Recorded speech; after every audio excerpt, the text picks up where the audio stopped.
Boa noite, bem-vindo à edição de domingo do seu jornal principal. Confira os destaques.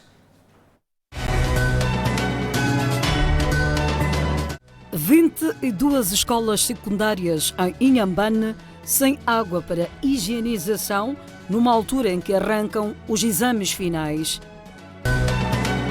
Pesquisador de estudos climáticos diz que a destruição de mangais agudiza impactos negativos dos ciclones no país. Federação Moçambicana de Futebol não vai permitir participação de equipas não licenciadas no campeonato provincial.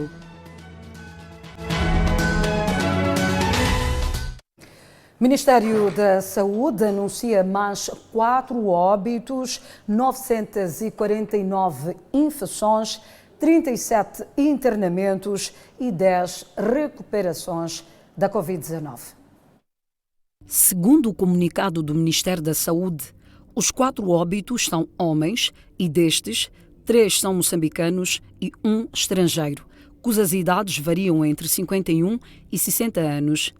Dos cidadãos que pereceram por conta da pandemia da Covid-19, 3 foram declarados no último sábado e 1 este domingo. Assim, o país conta com um cumulativo de 367 óbitos devido ao novo coronavírus. Nas últimas 24 horas foram testadas 3.821 pessoas suspeitas da Covid-19 e destas, 949 acusaram positivo. O país tem 14.328 casos ativos da doença, refere o Ministério da Saúde.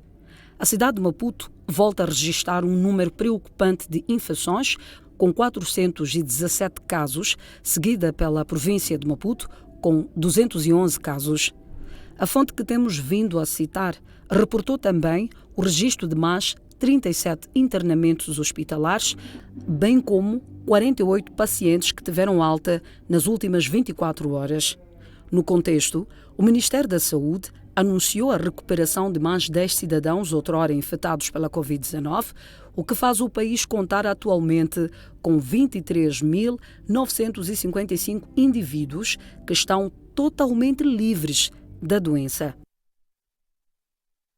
Em Inhambane, 22 escolas secundárias que vão acolher os exames finais da 10ª e 12ª classes, neste caso a partir de amanhã, estão sem água para a higienização dos alunos.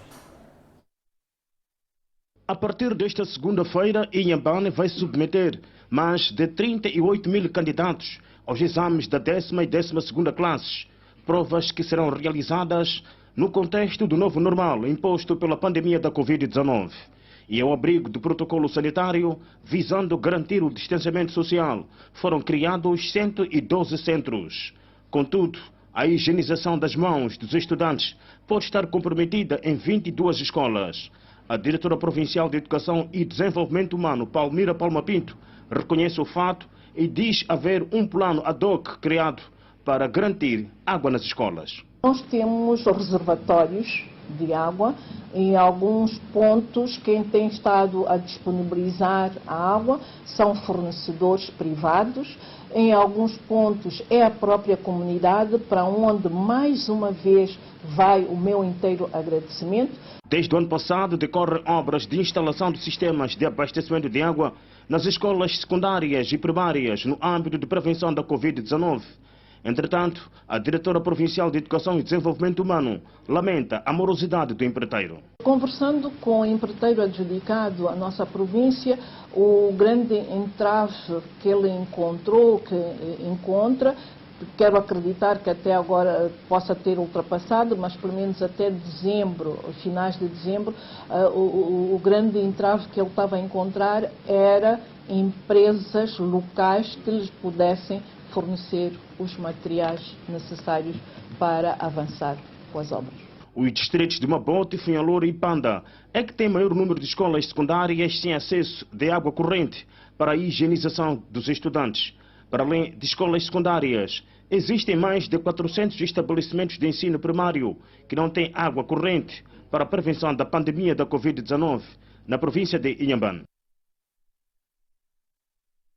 Ainda na província de Inhambane, o Conselho Empresarial defende a expansão de laboratórios de rastreio da Covid-19 para diminuir o tempo de espera dos resultados e acabar com a cadeia de transmissão. Atualmente, os resultados da Covid-19 chegam ao destinatário 2 semanas depois do rastreio, um período considerado demasiado longo pelo Conselho Empresarial em Inhambane. A agremiação entende que o tempo de espera está na origem de várias cadeias de transmissão da pandemia. Algumas destas situações chegam a agravar-se por causa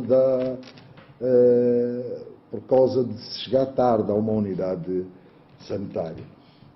Os sintomas se sentem, estou com uma dor de cabeça, ou porque estou com uma ressaca, quando pode ser a Covid-19. E estes testes rápidos que a gente faz nem sempre são fiáveis. A nível aponta a expansão de laboratórios como única solução para quebrar cadeias de transmissão. Aliás, com o laboratório de rastreio da Covid-19 em cada província, o tempo de espera de resultados podia passar de 14 para 2 dias. Infelizmente, para as condições nossas, não permite. Mas se pudéssemos ter laboratórios, pode não ser em todas as províncias, mas nas províncias intercaladas, que é para também aliviar, portanto, os laboratórios existentes na capital.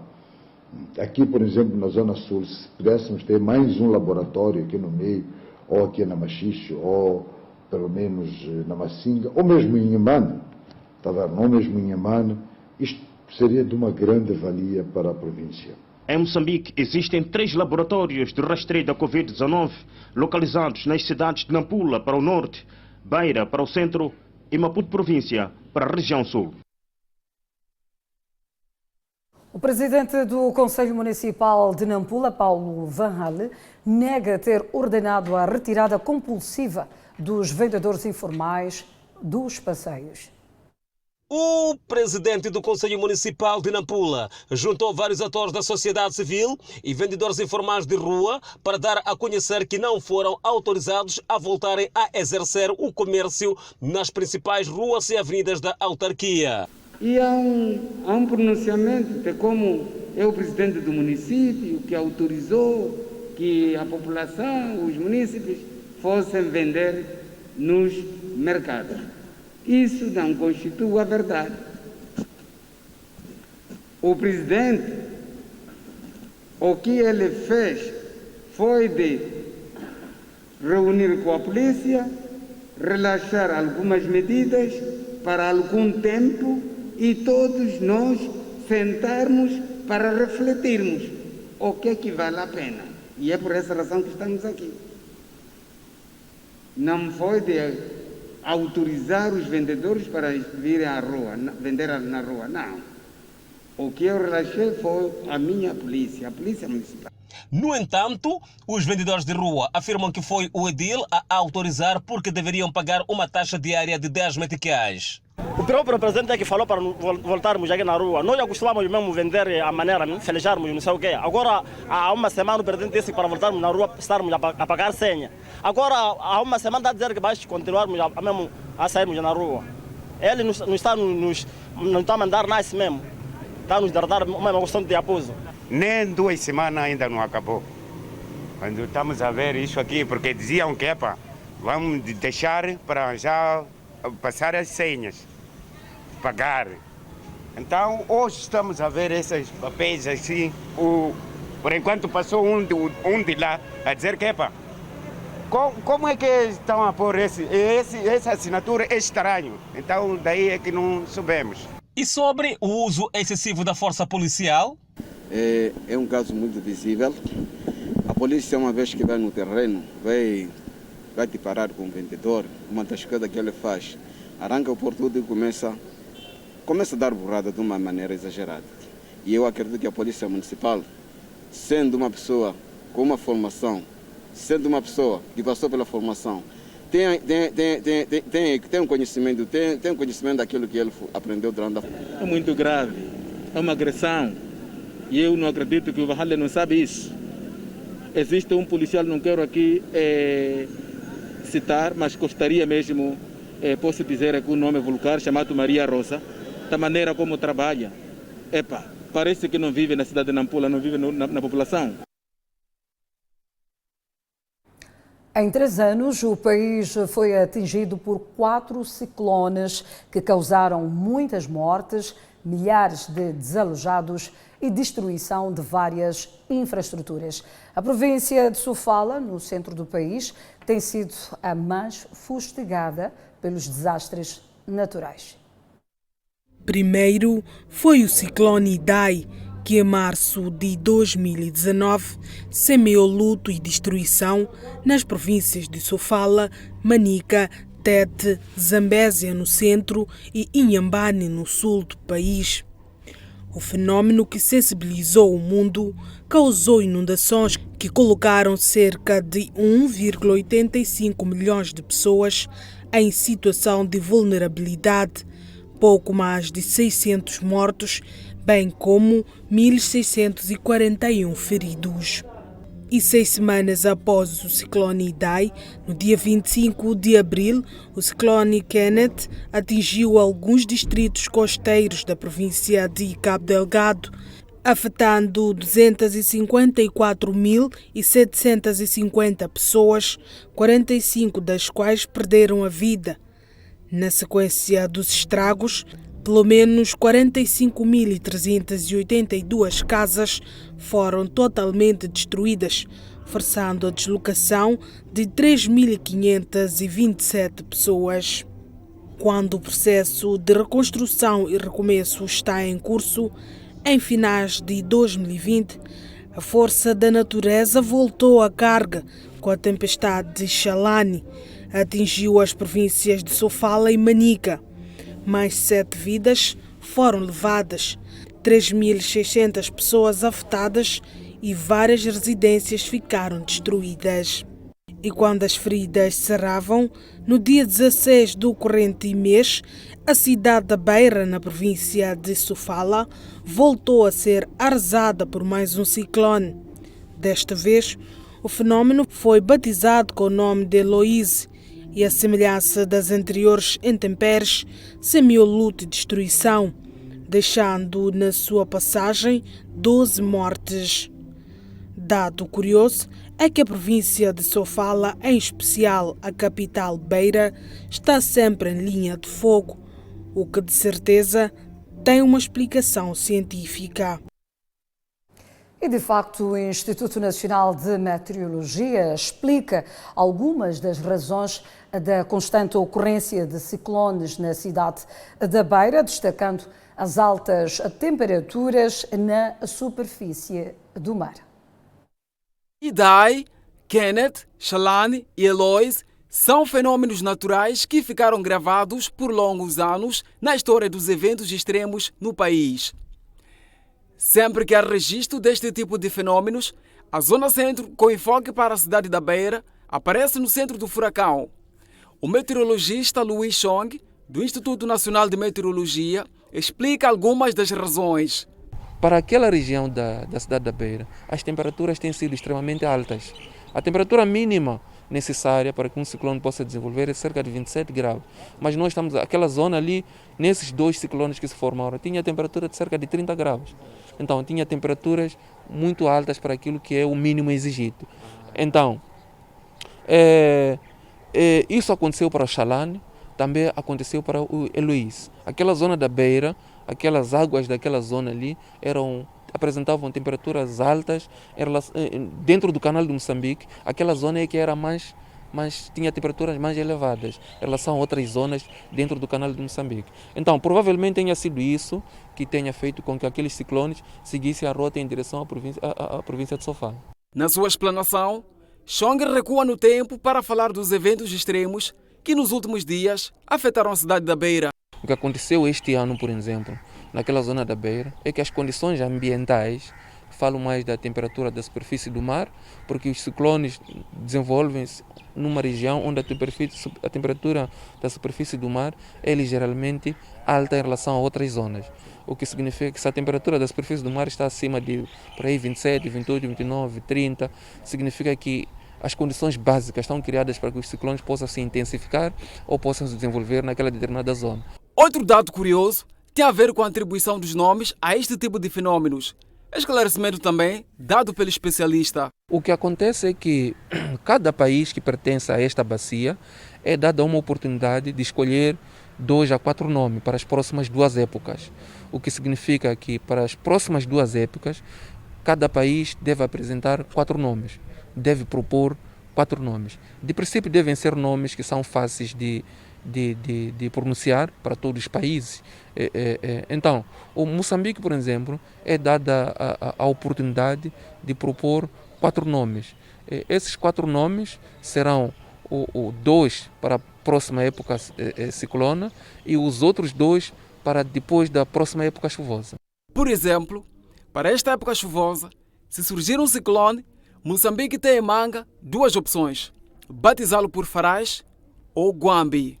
Esta presente época ciclônica, o próximo ciclone que for a surgir vai se atribuir o nome de Farage. E depois desse Farage vem um nome que foi atribuído pelo Moçambique, que foi proposto pelo Moçambique, que é o Guambi. Significa que se surgirem 2 ciclones na nossa bacia, um dos nomes será de Moçambique, vai ser o Guambi. Pesquisador de estudos climáticos Bernardino Nhantumbo alerta que a ação humana, destacando a destruição de mangais, é uma das causas da vulnerabilidade aos desastres naturais. A observação é feita numa altura em que os ciclones e tempestades têm vindo a ser recorrentes no país. O pesquisador de estudos climáticos Bernardino Nhantumbo defende que a destruição de mangais para dar lugar às vontades do homem propicia os impactos negativos dos ciclones no país. Aí há essa tendência também das comunidades construírem em áreas impróprias, não é? Destroem mangais para habitação ou para ter o combustível dinheroso. Então, isso depois é o homem a sofrer o impacto da sua própria ação. Para defender a sua tese, Nhantumbo aludiu que com a destruição de mangais, durante a ocorrência dos ciclones, a fúria das águas dos rios e a maré torna-se alta, o que consequentemente gera inundações. Ao longo da costa, as comunidades foram cortando o mangal por questão de combustível. Então, associado aos ciclones tropicais, temos também os storm sides. Então, os storm sides, quando aproximam o ciclone, temos os storm sides, a devastação aumenta, porque temos as águas que vêm dos rios e depois temos a maré que é alta às vezes. Então, aquela zona ao longo da costa ocorre uma inundação. Num outro desenvolvimento, o pesquisador esclarece que a ocorrência de ciclones no país já é antiga, mas está a ganhar notariedade devido aos estragos que os mais recentes causaram no país. Desde que este território que se chama Moçambique existe, é afetado pelos ciclones. O que está a acontecer é que agora as cidades estão a aumentar. Então, ganha publicidade porque isso está a afetar seres humanos. Mas se fosse uma floresta, não teria a publicidade que se tem agora. Sempre existiram os ciclones e a outra coisa, os estudos apontam que há essa intensificação. Eles estão a se tornar mais frequentes e com uma certa intensidade. Lembre-se que recentemente o país foi atingido pelo ciclone Eloise, que afetou milhares de cidadãos, tendo causado 11 mortes, destruído diversas casas. No desporto, saiba que a Federação Moçambicana de Futebol não vai permitir a participação de equipas não licenciadas no Campeonato provincial. O início do Campeonato Provincial de Futebol está previsto para dia 15 ou 20 de fevereiro próximo. Entretanto, há muita probabilidade de a prova não iniciar na data estabelecida, pois a maior parte dos clubes ainda não estão licenciados. Aliás, o prazo para o término das inscrições é 31 de janeiro, mas mediante esta situação, a Federação poderá prorrogar o processo. Mesmo sem avançar se vai ou não estender as inscrições, o presidente da Federação Moçambicana de Futebol, Feisal Cidade, assegura que nenhum clube vai participar na prova sem estar licenciado. Licenciarem-se, não vão jogar no provincial. Não é possível, não vão jogar mesmo. Se não licenciarem a tempo, não vão jogar. Preocupados, muito poucos clubes licenciaram-se. Mas estamos a trabalhar um task force dentro de dias e pensamos que podemos ter alguma luz verde, mas que já dissemos às sessões provinciais que a partir de 15, 20 de fevereiro podem iniciar os seus campeonatos provinciais, eliminatórios da Taça de Moçambique, não é isso? Portanto, podem fazer os seus torneios de abertura, mas sem público. Ademais, Cidade diz que há coisas que já não se pode tolerar no futebol moçambicano, pois a FIFA exige um padrão internacional. Eu acho que nós estamos num século XXI e a Federação Moçambicana de Futebol lida com alta competição. A FIFA e a CAF lidam e não com recreativo ou futebol do bairro. Então nós estamos já no século... Nós, em relação aos outros países, estamos muito atrasados. Entendo a situação, respeitamos a situação, mas que são requisitos mínimos. De recordar que em todas as províncias ainda existem clubes não licenciados e a data estabelecida para o término da inscrição é o próximo dia 31 de janeiro. O Ferroviário de Maputo empata sem a abertura de contagem diante do Ferroviário de Nacala. Foi debaixo de um calor intenso, com os termómetros a rondarem os 30 graus centígrados, que o estádio da Machava, na província de Maputo, acolheu o embate entre o Ferroviário de Maputo e o Ferroviário de Nacala.